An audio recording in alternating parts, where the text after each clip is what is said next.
Was the American Civil War fought because of slavery? More than 150 years later, this remains a controversial question. Why?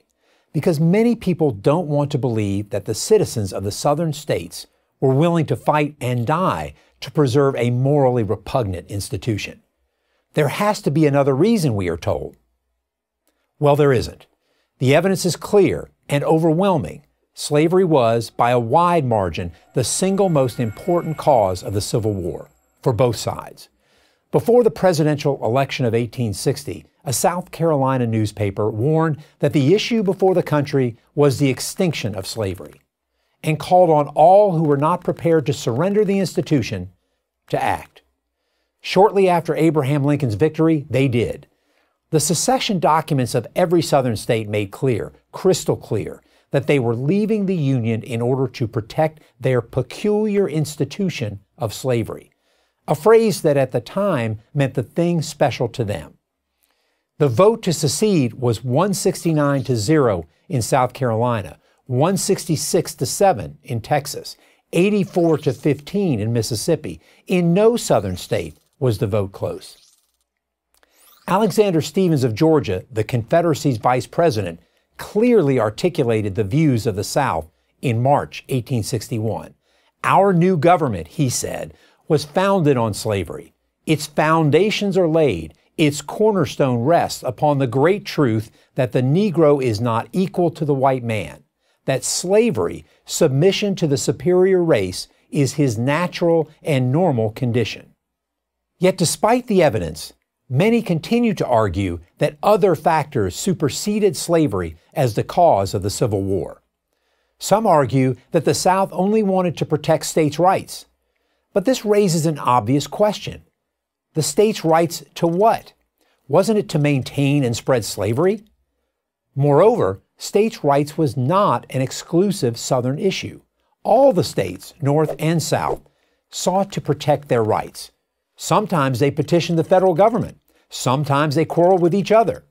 In fact, Mississippians complained that New York had too strong a concept of states' rights because it would not allow Delta planters to bring their slaves to Manhattan.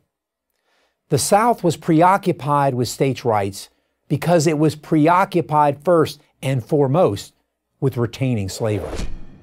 Some argue that the cause of the war was economic. The North was industrial and the South agrarian. And so, the two lived in such economically different societies that they could no longer stay together. Not true. In the middle of the 19th century, both North and South were agrarian societies. In fact, the North produced far more food crops than did the South. But Northern farmers had to pay their farmhands, who were free to come and go as they pleased, while Southern plantation owners exploited slaves over whom they had total control. And it wasn't just plantation owners who supported slavery. The slave society was embraced by all classes in the South. The rich had multiple motivations for wanting to maintain slavery, but so did the poor, non-slaveholding whites. The peculiar institution ensured that they did not fall to the bottom rung of the social ladder. That's why another argument that the Civil War couldn't have been about slavery because so few people owned slaves has little merit. Finally, many have argued that President Abraham Lincoln fought the war to keep the Union together, not to end slavery. That was true at the outset of the war, but he did so with the clear knowledge that keeping the Union together meant either spreading slavery to all the states, an unacceptable solution, or vanquishing it altogether. In a famous campaign speech in 1858, Lincoln said, "A house divided against itself cannot stand." What was it that divided the country?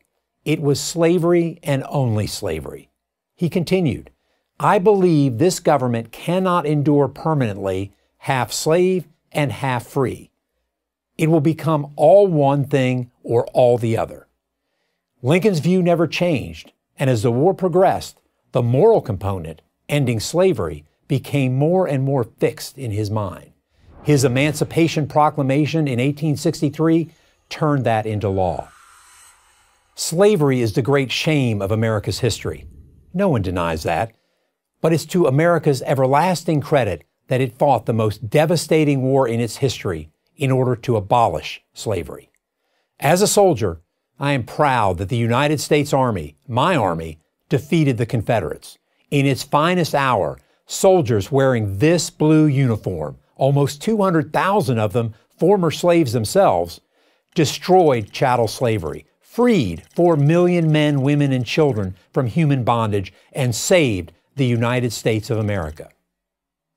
I'm Colonel Ty Sidgley, Professor and Head, Department of History at the United States Military Academy, West Point, for Prager University. Join Prager University. Click here to subscribe to our YouTube channel. Click here to sign up for free at PragerU.com for quizzes, contests, and prizes.